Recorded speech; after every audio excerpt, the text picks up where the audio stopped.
Law number 19। Crush your enemy completely. अपने दुश्मन को पूरी तरह से मिटा दे। अब आप सोच सकते हैं कि नहीं नहीं, थोड़ा सा छोड़ देते क्या हो जाएगा, थोड़ा सा छोड़ ही देते क्या फ़ायदा, क्या हो जाएगा मेरा। नहीं, ऐसा गलती नहीं करना। अपने दुश्मन को पूरी तरह ख़त्म करें। और ये बात हमारे जो पॉलिटिशियंस थे, पहले पहले के नेता थे, पहले के जो राजा महाराजा थे, कुछ जानते थे लेकिन कुछ इस चीज़ को नहीं जानते थे। जैसे कि महाराणा प्रताप आप देखेंगे, महात्मा गांधी अपने दुश्मन को पूरी तरह ख़त्म करना जानते थे। लेकिन हमारे जो देश के एक नेता थे, थोड़े दिलदार हुआ करते थे, इसके बारे में मैंने पहले भी डिस्कस किया था, पृथ्वीराज चौहान।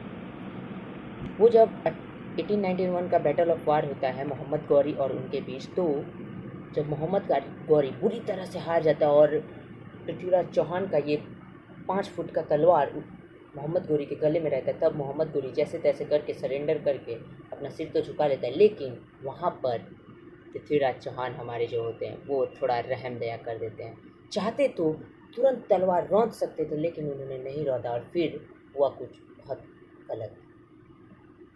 फिर से सेकंड बैटल ऑफ वार होता है और मोहम्मद गौरी जैसे भी करके, चीटिंग करके कैसे भी हरा देता है पृथ्वीराज चौहान को और दिल्ली पर शासन कर लेता है। वो चाहते अगर पृथ्वीराज चौहान तो संग संग गले को रौंद सकते थे, लेकिन उन्होंने ऐसा नहीं किया। इसीलिए बुरी तरह हारे और भारत के अंतिम हिंदू शासक बने। तो कहने का मतलब यही है कि अपने दुश्मन को आप कभी भी आधा न छोड़िए, पूरा ख़त्म कीजिए। ख़त्म करने का मतलब छुरी तलवार बंदूक ये सब से नहीं, साइकोलॉजी। आजकल का दुनिया जो है वो साइकोलॉजी तरीके से चलता है। अपने दुश्मन को ख़त्म करिए। सोचिए आपका कोई दुश्मन है, आपको हार्म पहुंचाने वाला है, या तो पहला तरीका अपने आप को इस कदर रेडी कर लीजिए, इस कदर तैयार कर लीजिए, कॉम्पिटिटर कोई आपका रहे ही ना। आपके ऊपर, आपके खिलाफ कोई खड़ा रहने का कोशिश तक ना करे। आप जहाँ खड़ा हो जाए वहाँ लोग सोचे, लोग डरे कि भाई मेरे सामने कौन है। ऐसा खुद को तैयार कीजिए, नहीं तो लर्न टू इग्नोरेंस। बार बार कहता हूँ, learn to ignorance, learn to ignorance. Ignore ignore ignore करो, इग्नोर करो मेरे भाई। ऐसा इग्नोर करो कि सामने वाला को लगे कि भाई ये तो मेरा इस कोई रिस्पॉन्स ही नहीं दे रहा है। सामने वाला को लगे कि इसके सामने वो, ऐसा आपको रिएक्ट करना है कि वो मर चुका है, कोई है ही नहीं सामने। ऐसा इग्नोर करना है। तो यही चीज़ समझाना चाहता था मैं लॉ नंबर 19 के द्वारा, कि आपको अपने दुश्मन को पूरी तरह से ख़त्म करना है। अगर कोई आदत भी है आपका गलत, जो आपको लगता है हार्मफुल देने वाले, उसको ढूंढो, खोजो, पूरा ख़त्म करो। 10% भी मत छोड़ना। क्योंकि आपने देखा होगा, हमारे भारत के एक बहुत प्रसिद्ध चाणक्य जी है, उन्होंने भी साफ साफ कहा है कि किसी दुश्मन को आधा अधूरा छोड़ना वैसा ही होता है जैसे किसी आग में चिंगारी को छोड़ना, किसी बीमारी के पहले लक्षण को छोड़ना। यही होता है, मत छोड़ो, आधा अधूरा मत छोड़ो, पूरा ख़त्म करो। समझे? मत छोड़ो आधा अधूरा। अब जैसे कि आप में से बहुत लोग बोलेंगे नहीं, ऐसा मैं कैसे कर सकता हूँ, थोड़ा सा छोड़ ही देते हैं ना यार। तो भाई, या तो इस वीडियो को अभी काट दो, मत देखो ये, क्योंकि शक्ति का खेल तुम्हारे लिए नहीं बना। क्योंकि अभी मैं एक बात बोलने जा रहा हूँ, पॉइंट को समझिएगा, क्या कहना चाहता हूँ।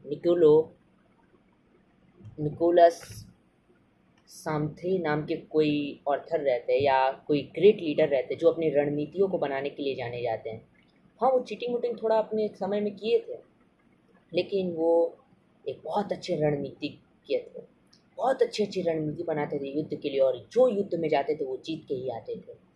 तो उन्होंने अपनी एक किताब में कहा था कि, मैं डीप वर्ड बोलने जाऊँगा, समझिएगा, सोचिएगा, ओके। उन्होंने साफ साफ कहा था कि बेरहम बन जाओ, बेरहम बन जाओ। दुश्मन के ऊपर कोई रहम दया नहीं। चाहे वो आपका कोई गलत, दुश्मन सिर्फ आपके सामने ही नहीं, आपका कोई गलत हैबिट है, आप कुछ गलत खाते हैं, आप कुछ गलत करते हैं जो आपको लगता है आप गलत है, लेकिन आप उसे ख़त्म नहीं कर पा रहे, पूरी तरह से रौंद दिए। आपका सामने कोई इंसान है जो आपको लगता है हार्मफुल करने वाला आपका दुश्मन है, या तो उसको पूरी तरह से इग्नोर कर दीजिए, खुद को उससे दूर कर दीजिए, या फिर अपने आप को ऐसा तैयार कीजिए, ऐसा खुद को बनाइए कि सामने वाले को लगे मैं इसके सामने कुछ हूँ ही नहीं। ऐसा ये होता है, ये होता है। अब एक कहानी मैं आपको छोटा सा एक कहानी बताऊंगा। एक चाइना में दो सेना होती है, एक होंगकोंग की सेना, एक मू चुंग की सेना। तो मैं फर्स्ट को हूँ मांग लेता हूँ, सेकंड को चुंग। तो मू की सेना होती है जो वो मू की सेना पर बुरी तरह अटैक करती है, क्योंकि उस समय मू की सेना के पास उतने अच्छे सैनिक नहीं रहते हैं। ज़्यादा सैनिक न होने के कारण 75,000 केवल सैनिक रहते हैं और वो पूरी तरह हार जाते हैं। लेकिन यहीं पर गलती करती है मू की सेना की, मू की सेना को छोड़ देती है। वो 75,000 सेना को उसी तरह छोड़ देती है, सोचती है क्या ही हो जाएगा, 75,000 सेना बुरी तरह रौंद कर छोड़ देती है।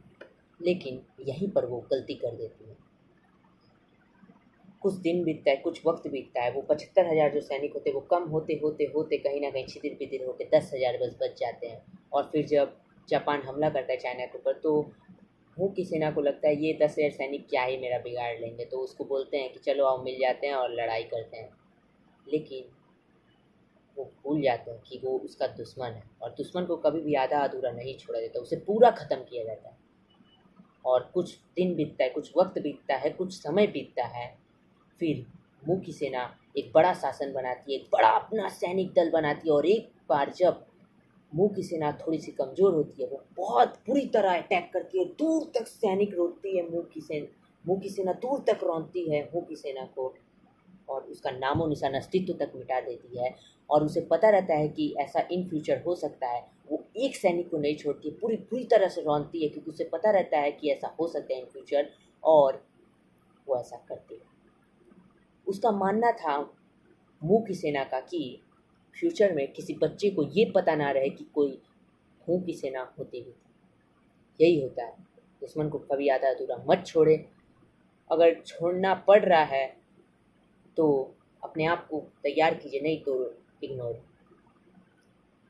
इग्नोर कर दीजिए। और मैं बार बार कह रहा हूँ, इंसान को नहीं, इंसान से होने वाले खतरे को पूरी तरह खत्म कीजिए। ढूंढिए, बार बार बोल रहा हूँ, ढूंढिए कि उसको पावर, वो शक्ति कहाँ से मिल रही। हो सकता है कोई उसका राइट हैंड हो, कोई से ये हो, चाहिए पकड़िए, उसकी उस शक्ति को खत्म कीजिए, वो खुद अपने आप गिर जाएगा। यही था law number 90, crush your enemy completely. कैसा जा रहा है लॉ, देखिए समझिए, ज़िंदगी में उतारिए।